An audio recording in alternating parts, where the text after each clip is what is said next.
Pokalno tekmovanje je sponzorsko ime dobilo v sezoni 2004-2005, ko je v igro vstopil Hervis. V tem času smo dobili 6 zmagovalcev, med katerimi so tudi tokratni polfinalisti.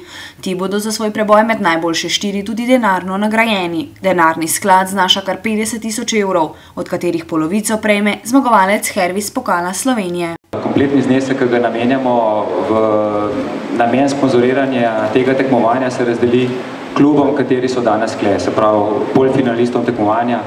Upam, da je to tudi en del motiva, zaradi katerega je ta športna borba še bolj privlačna, še bolj zanimiva za gledalce. Je pa sodelovanje Nogometne zveze Slovenija in Hervisa prineslo še eno novost, ki se bo izvedla že 3. leto zapored. Akcija 12. igralec je akcija, ki je edinstvena v takem športnem tekmovanju, in sicer, da imajo predstavniki navijačev ali pa predstavniki gledalcev posameznega kluba, tisti, ki so izžrebani, možnost sodelovanja na finalni tekmi, možnost skupaj za zmagovalno ekipo dvigniti lovoriko, in to mislim, da daje čar vsej tej prireditvi.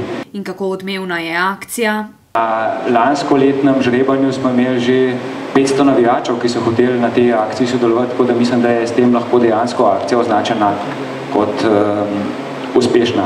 Prepričani smo, da bo letošnja še boljša, saj je nagrada za naj navijača več kot mamljiva.